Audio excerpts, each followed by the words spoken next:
Hey, Heather. Hey, everyone. This is Heather of Heather Loves Horror, and today's special guests are Charles Campbell and Alayna Morales. So I'm going to turn it over to them and let them give introductions to themselves and what it is that they do.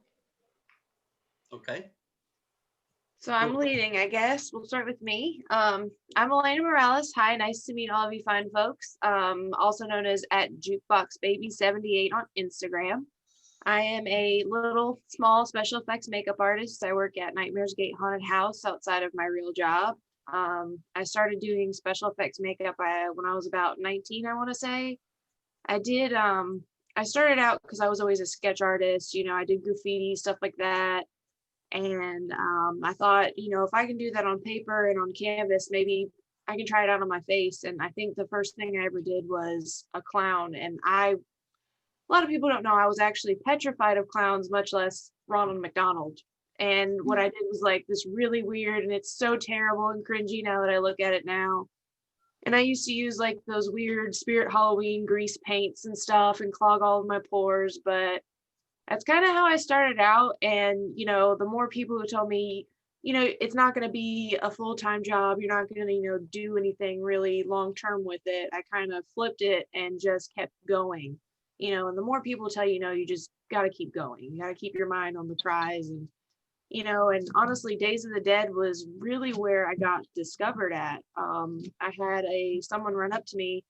Charles was actually the first one. He stopped us at his book table, and I bought some of his books. And we hung out. Like, he was just really cool to talk to. And I think we bought the first trilogy, the Mrs. Fields. And then I had someone stop me and take my picture. His name was Joe Dawson. He's also a great photographer. And he took my picture and we became friends. And if it weren't for him, my haunt owner wouldn't have found me. And it's just been this great journey these past 2-3 years, just getting to know more people within the horror community and how beautiful those people are, So I think it's really important for a lot of people to know that these little small cons aren't just little small cons. They're really a big family oriented thing where people can get noticed and you get to be yourself for a couple of days and you get to dress up and be anything you want, really. And I think that's just really cool, and it brings the spirit of horror alive, honestly. Totally. That's little old me. Yeah.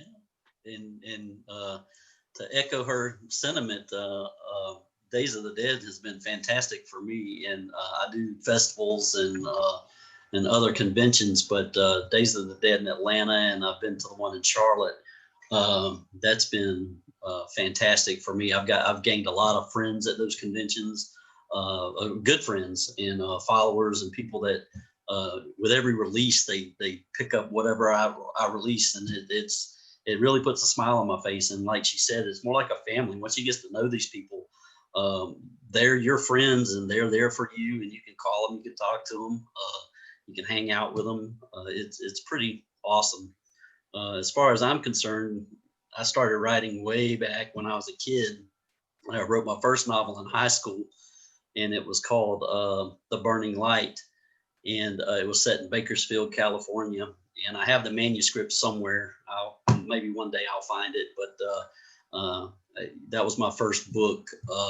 And I was a Stephen King kid. So when I was growing up, yeah, I consumed everything I could find, and I'm a little bit older than both of you guys, so I started off with Carrie and Pet Cemetery, and I just everything I could get my hands on by Stephen King, I consumed.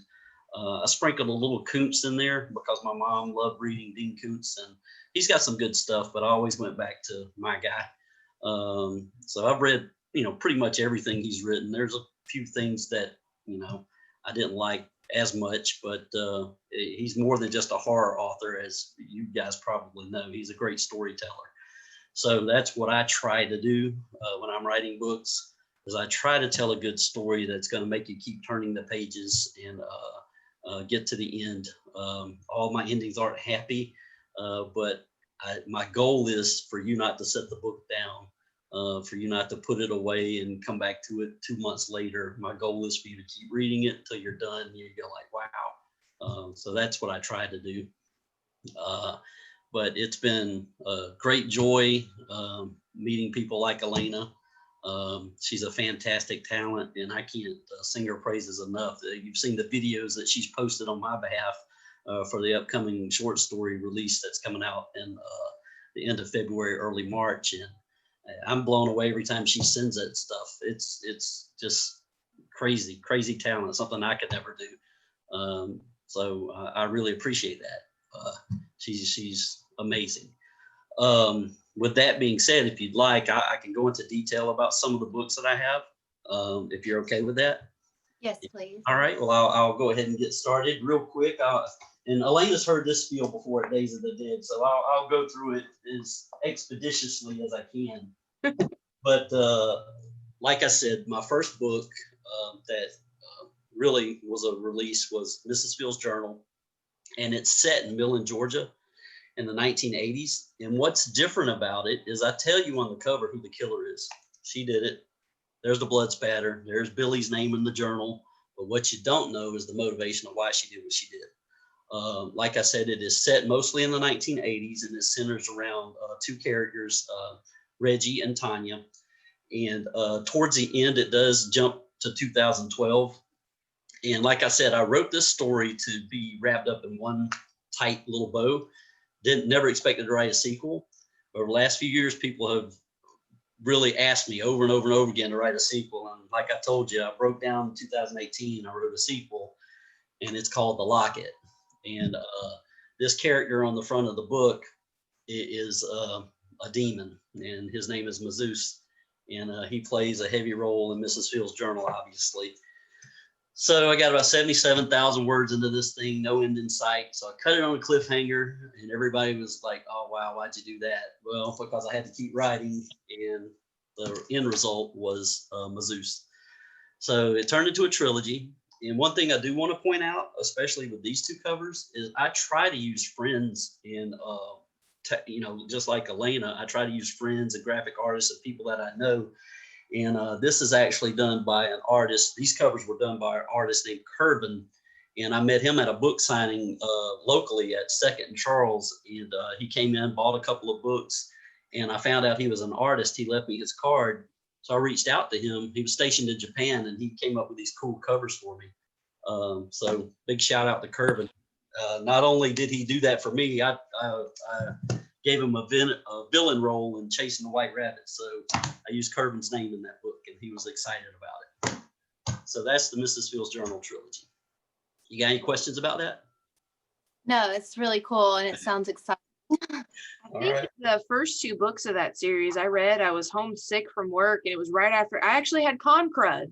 Of all things to have, I had con crud, and I read Charles's books, and I messaged him right after I was finished with the second one. Within like 5 minutes, I was like, listen, I need to know what is going on. I need to know. Yeah. I appreciate it. Yeah, Alayna's always been a big supporter, and I do appreciate that. One of the next books I wrote was a little departure. It has more of a sci-fi twist to it than horror, but it was Cinnamon Tea. And the cover isn't the best cover in the world. You can tell the covers that I designed versus professionals. This was a Charles Campbell joint, and the cover's not all that great. But it is more of a detective story with a sci-fi twist, and it's set in Statesboro, Georgia. And like I said, most of my stuff is small town horror, and it's about a detective. And two young ladies disappear 2 years apart under similar circumstances. And the first young lady happens to be the daughter of one of the detectives in the town.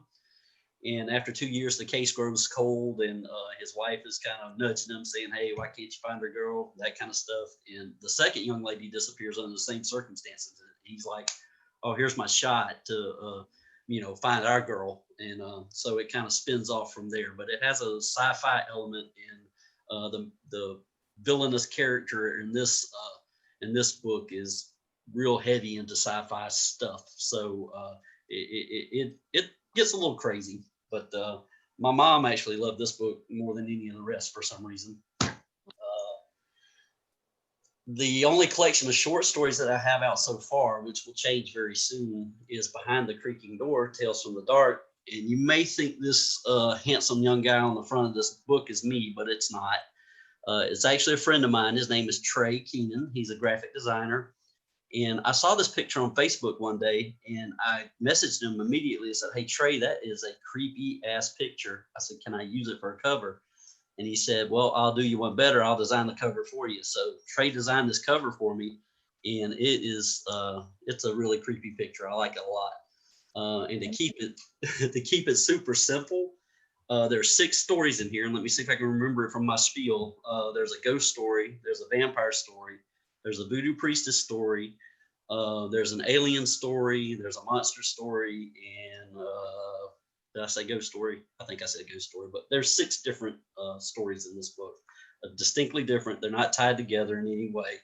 And I'm pretty proud of this book. This is a book where you can start with the last story and work your way back. They don't tie together in any way. So if you like vampire stories, you can jump to the vampire story. If you like alien stories, you can jump to the alien story. But this is a collection of short stories. So it's called Behind the Creaking Door, Tales from the Dark. And now I'm going to talk about my favorite book out of all of them. Again, I designed this cover, so the cover doesn't look as good as the rest, but it is Chasing the White Rabbit. And the reason this is my favorite is about an author, and his name is Barry. And he writes a novel called The White Rabbit and the Gray Wolf, and it unexpectedly shoots to the top of the New York Times bestseller list. And he's like, "Oh crap, what am I going to do? How am I going to top this?" And unfortunately for Barry, he doesn't do a very good job. So the follow-up book he writes, the critics tear him down. He writes another, they hate it even more. So he turns to drugs, and he does some other things that he really shouldn't be doing. He's running around on his wife, that kind of thing. And she gives him an ultimatum, and she says, "You can't live that way and stay with me. So you need to get your shit together or we're done." And to Barry's credit, he does choose his wife, and they pick up and they move to Venice, Florida, which is a Gulf town that I'm very familiar with. And they have an elderly neighbor named Athena. And she seems sweet on the surface, but there's something behind her eyes that isn't quite right. And the reason this is my favorite book, and I don't know if you can see this very well, is I intersperse chapters of Barry's hit novel, The White Rabbit and the Gray Wolf, in with Barry's story.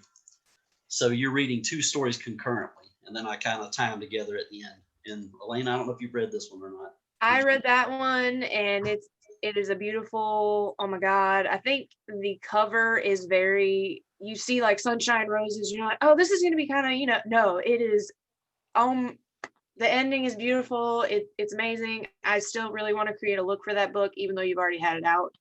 Well, in general, I just think it's cool. Like the ending, I was like, what? That's a good one. Everybody needs to read that one like tomorrow. Well, feel free to do whatever magic you want to do with it, but I'll probably put a new cover on it at some point. But even after all of these other books that I've written, I think this is still my favorite story personally. And I'm going to get around to a couple that you have, Heather. And we'll talk about I Know I'll Die in the Silence, The Buryman. And I stepped out of my wheelhouse a little bit with this one because half the book is set in Scotland. And what I did for this one is I reached the Buryman. Actually, that's a real festival. Happens every year in South Queensferry. It's the second Friday of every August. And they have a Buryman March where the Buryman marches through the town of Queensferry. The townsfolk place burrs upon his body. They give him whiskey, and he's supposed to bring them good fortune. And there's an alternate mythos with the Buryman that's real. I mean, it's part of his mythos is he's also the scapegoat. So he bears the weight of the sins of the townspeople. They can put those upon him, and he can take that away for a price. Now, this one is set around a character named Scara Slayfield, and she has done some horrible things, some in the name of love back in the States.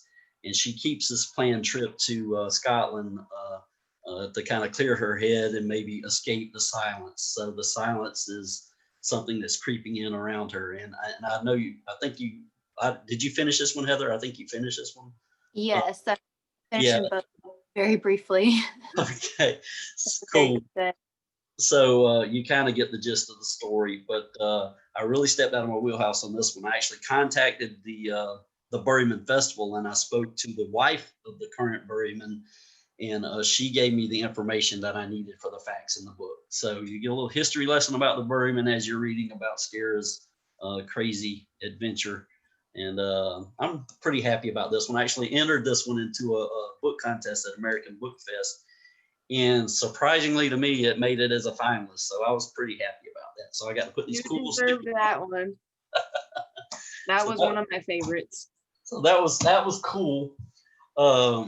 The other one is The Locksmith, and this one is a very short read. My last two books have been were shorter than I normally write, but The Locksmith is cool because it's loosely, I'm going to say this, very loosely based on a true story that happened that I was witness to. So in the true story, I won't mention any real names to save the guilty, but in the true story, I was part of a networking group, and this locksmith was part of it. And I was part of the membership committee, and our president got a letter from an angry father. And the father was upset because this locksmith had come, who was in our group, changed the locks on his daughter's home because she was afraid of her estranged ex-husband. And so he came and changed out all the locks. Well, 2 days after he changed out all the locks, he sent her a letter. The locksmith sent her a letter saying how much in love he was with her and how she was his soulmate and how they needed to be together. And this all happened. And so right then, my writer brain was like, I'm putting that in something someday. So this was about 5 years ago when this happened. And that finally culminated in this book. But now I put a whole lot of stuff in here that locksmith didn't really do, but it was loosely based on that story. So needless to say, we had to kick him out of our group and reprimand him and all that stuff. And basically say, it's not cool to do that. She was already afraid of one guy, and then you're going to come in and change all her locks. And who better to have access to your house than the locksmith who just put the locks in? So I'm sure she was scared out of her gourd. But I think I've run through pretty much everything. I'll briefly talk about Black Tears. This one is released as an ebook. I only had a few printed for people that actually wanted them. It's not even an official ISBN. It's not registered as a print edition. It's only available on Amazon through an ebook, but it was really my first release. And that creepy looking house right there is my mother-in-law's house. It's at the top of Wilson Road, which is a story that I've written in this short story collection that's coming out. So that's the house in Wilson Road, Alayna. So that's what it looks like. Oh, that's what it looks like? Yeah, that's what it looks like. So this was my first book, and it's basically about an antique dealer, and her name is Teresa Barnwell. And this kid comes in one day into her store, and he's barefooted, and he's got a stringer full of fish, and she's asking him where his mom is. What are you doing in here? And he looks at her, drops the fish, and he runs out the door, and she chases after him. But basically, the kid is a ghost from her family's past, and it's a ghost story. So it unravels that way. I really enjoyed that story. I know you may not. I like that one. Well, the dialogue is very stilted. I mean, you can tell it's my first real attempt. The story is good, but the writing isn't that great on that one. But the only ones I haven't finished are Cinnamon Tea. I haven't finished. I'm still in the middle of breaking the Breaking Door, and then I didn't start the Locksmith yet. Okay. Well, all of them, those are the only three I haven't finished.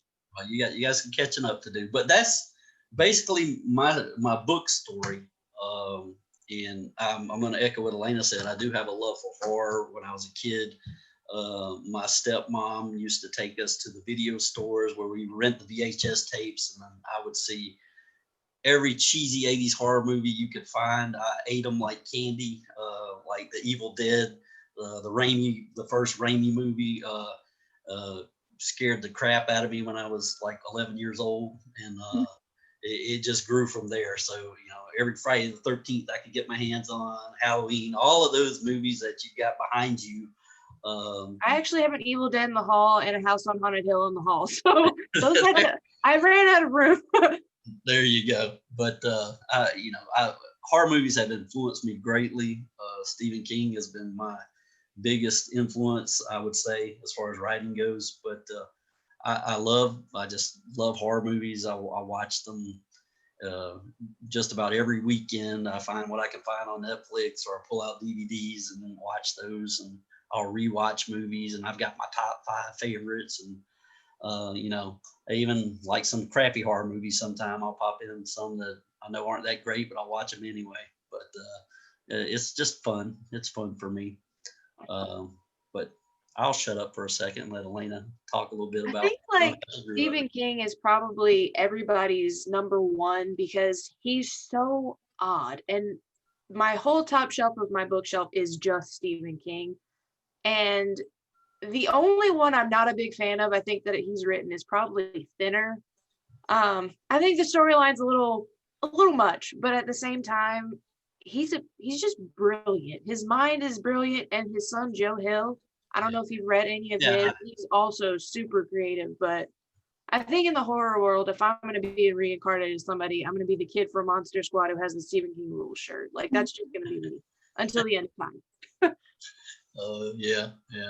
Well, like I said, I grew up on Stephen King, and there's a few stories that there's one that I actually couldn't get through, and I may go back and try it again because a friend of mine saying, "Are you nuts?" That story was great, but it was Lisi's story. I don't know if either one of you have read that one. I want to buy that one. I keep hearing really good stuff about it. They have it at Second and Charles over here in Kennesaw. Actually, I think it's like on sale right. I think they have a couple copies. They're like selling for $8.50, and they're hardcover. I got one you can have for free because I couldn't get through the thing.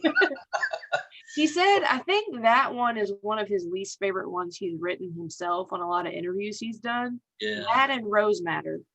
Well, see, I love Rose Matter, but I haven't started it yet, so don't give away too much. Yeah. Well, Rose Matter is great, so I'm not going to give away too much. But as far as Lisi's stories goes, I may go back and try to finish it. But there's a dialogue between the two characters, the wife and the dead husband, and I just couldn't get into their little banter. It was very specific to those two. And I got 100 pages into it, and I was like, man, I love you, but I just can't do this. I can't finish this. Isn't she like he's an artist or something? It's been like 5 years. She trapped in a painting? I don't know. I think that was the premise of it wildly, if I can't. Yeah. Something like that. I'll have to go back. I've got it on the bookshelf. If you want to read it, I'll mail it to you, and you can tell me what trade. There you go. But yeah, what about you, Alayna? What got you into horror? What are your influences? My mom always watched cheesy horror movies with me as a kid, and whenever my grandpa Joe used to come visit, we used to watch Dark Shadows on Saturdays with Barnabas Collins, and I thought that was the coolest thing I'd probably ever seen in my entire life. And we had a video store, the Video to See, down in Morrow, Georgia. You know, we had it, and I used to always make her rent me the Abbott and Costello Meet Frankenstein.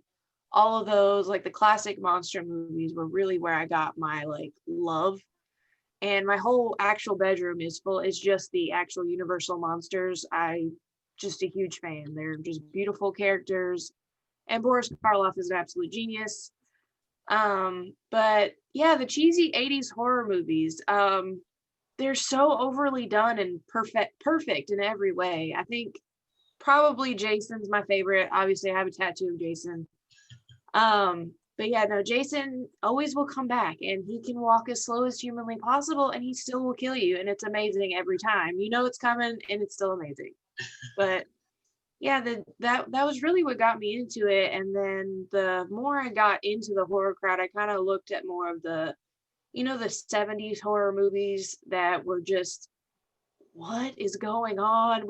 They have them on Shudder right now, like a big collection of them, and they're all great. It's just fun to watch because the blood looks gross and it's weird. You're like, oh, okay. I love Shudder. I watched, I don't know if it was Shudder or if it was Amazon Prime, because I have my Shudder subscription through Amazon Prime, but I watched Open 24 Hours the other night. That was a cool premise. I don't know if either one of you have seen it. Have you seen that one? Well, the premise is, and I'm not going to give away much of the movie, but you can see this in the trailer. This girl gets out of a mental institution / prison because she was witness to her serial killer boyfriend's crimes, and she kept having flashes of him, and she does something horrible to him, but she's trying to get a job, and she starts working at a gas station, and she thinks she's hallucinating and seeing things, and she thinks her boyfriend's coming back together. But I'm gonna kind of stop there. It's definitely a recommendation for me, because if I go further, I'll kind of give it away a little bit, and I don't want to do that. But I thought it was going to be sort of like a high tension kind of movie. Have you guys seen that one? Yes, I love Yeah, High Tension. I haven't watched that one yet. I Well, keep watch it. it. It gave me that kind of a vibe, and I was like, oh, you're just duping that movie, but they didn't. They turned it back around, and I was like, oh wow, this is pretty cool. So open 24 hours.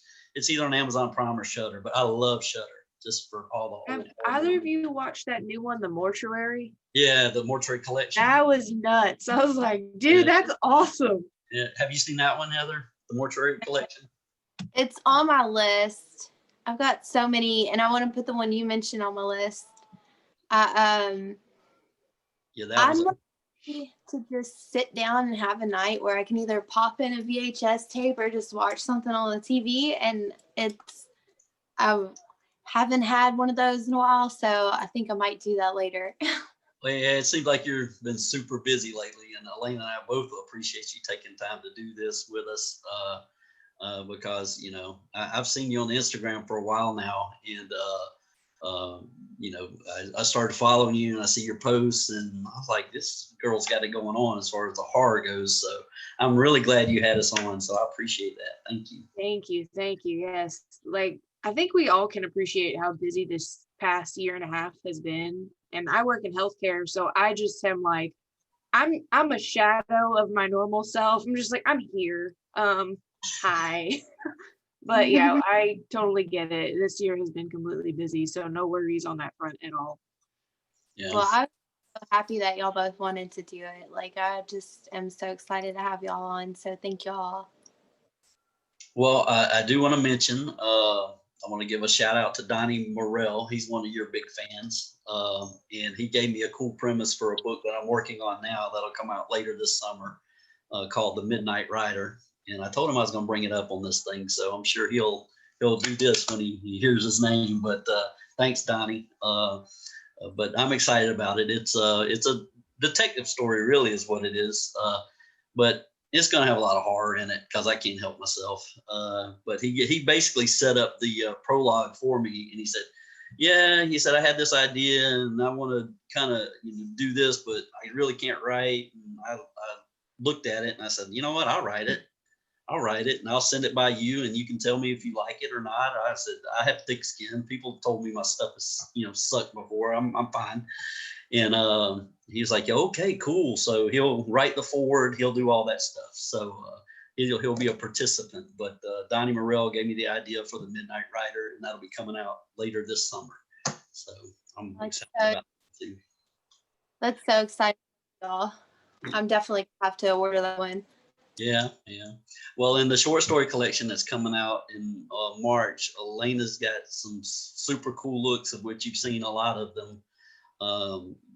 Like I said, every time I see them come across, I'm amazed at her talent. I mean, even when she did me as a clown at Days of the Dead, I posted a couple of those pictures, and one person messaged me. She said, and it was a coworker of mine, and she said, I didn't realize how pretty your eyes were. And I said, my eyes aren't that pretty. Alayna made them that pretty.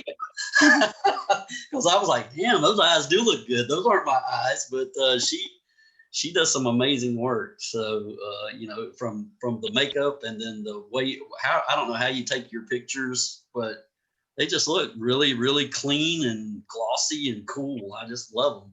I think like my favorite part of doing makeup for people, even at the haunted house, is like when you finally show them the mirror and you're holding it and you're like, what do you like it? And they're like, oh my God, that for me is just, I don't care about it for the fame, the fortune. I just like the way it makes people feel, you know? And it's your chance. You can do something completely different with yourself. And honestly, the main reason the pictures look so good lately, I got a ring light for my birthday, this very, very nice ring light. And thank God, because it is a godsend for all makeup artists alike. I think everyone should get one.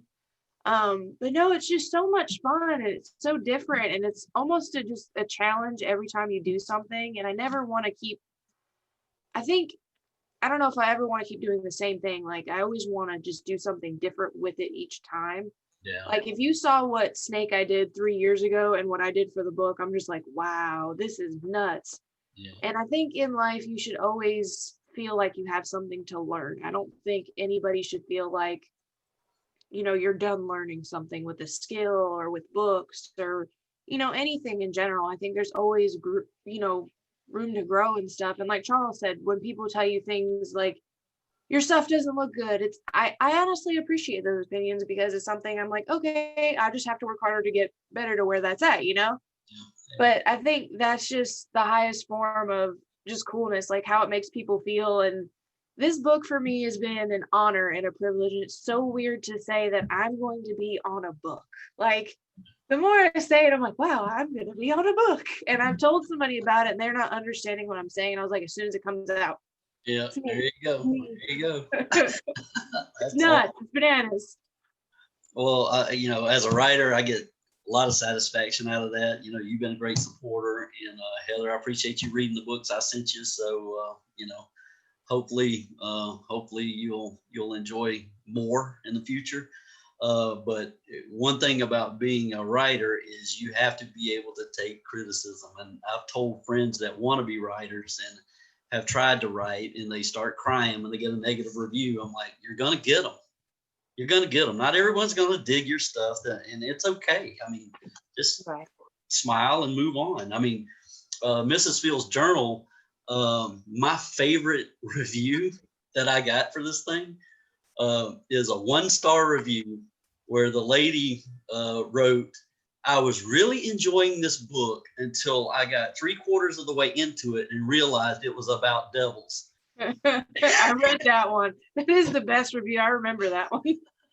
And I wanted to reply, well, it's not about a devil. It's actually a demon, but I didn't go there. I was like, all right, well, thank you. You know, Here you go, peasant. but not everybody's gonna like your stuff, and it's okay. I mean, you know, there's some things about some books that I've written that I don't particularly care for. Like you said, as you grow and you go back and you look at your earlier stuff, like I can't read Black Tears without cringing. It's all the things I got wrong in it. But it's out there. It's done. I'm not going to go back and redo it. It's put to bed. So I'll just get better with each book, and that's what hopefully I've done. You know, with each book I've improved, and the people who read me and follow my stuff have actually are giving me that. They're telling me they're liking it, and it's getting better and it's good, and so that encourages me. You know, and Alayna's one of those people. So I really appreciate all the support. And if any of your listeners want to know where they can find my books, they're at valleyboypublications.com. And there's a story behind that. I grew up on a stretch of road called Highway 421. So that's why I'm under the moniker Horror 421 Valley Boy Publications. And that stretch of road in my little hometown is called the Valley. And there's a bunch of tiny little towns through that stretch of road. So if you're from Langley, Bath, Clearwater, Barnwell, Steepletown, any of those towns, Langley, you're a Valley rat. So I'm a proud Valley rat, and that's why I publish under the name Horror 421 Valley Boy Publications. People around here, they eat it up. You know, they know exactly what it is, and so I've got a lot of people that follow me locally.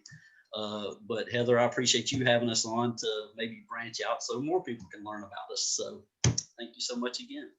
I'm glad to have y'all on. I think y'all are both very creative and talented. You create some great page turners.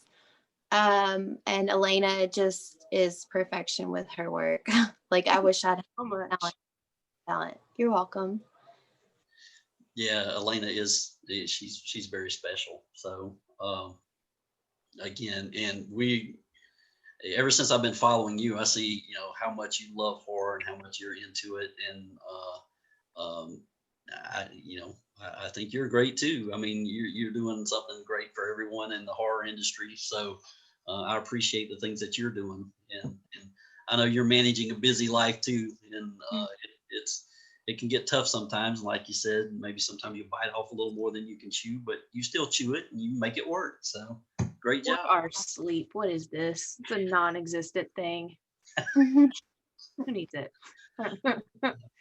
Exactly. But that's pretty much my spiel. Heather, if you've got any questions for us, I'm more than happy to answer them. If not, that's okay too. But I'm pretty much an open book. No, y'all did very well. And plus my kids acting up a little bit in there. I'm sure I'm gonna be messaging about I want to hear more about the book you're gonna be on, Alayna, and then I'm about to have to put in an order because I need some more books. But and then do they all come autographed or? Yeah, I ship everything. So I sell through Amazon as well, but I push my website more than I push Amazon because Amazon takes more of my money. So, but if you order them through Amazon or if you order them directly from my website, I get the orders. I don't let Amazon fulfill them, so I do it myself.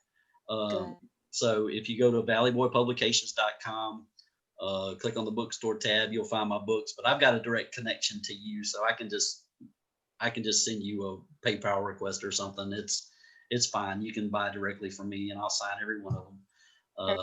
So and you'll get the Heather price. You know how they got the Rogers rate? You'll get the Heather. Nothing excites me more. I've had one other author send me one of his books, Jimmy Allen. It was a walking cane show, and it was great. And then you sent those two, and they were autographed, and I was just so glad. I'm now I have 3 autographed books, and I love it so much. So it makes it extra special. Yeah. Well, anyone that orders a book from me, I sign every copy. So, and I've got local bookstores that I have book signings at, and they have signed copies in their stores. So I try to sign them all. Yeah. If you ever do one at Second and Charles in Augusta, I will go just to go see that Second and Charles because I'm just a nerd anyway. So it's just a free book trip for me. There you go. Yeah. Well, Second Charles has been a big supporter here. So I appreciate their support as well. And I've got a great bookstore downtown Augusta, Book Tavern. David, he supports all the local authors here, and love David to death. But anyway. Yeah. Well, thank y'all for coming on. I hate to cut y'all short, but my child's tripping. You're fine. Thank you for having us. Thank y'all so much. I appreciate y'all. Have a good one. You too. Bye. Bye. Bye-bye. Bye.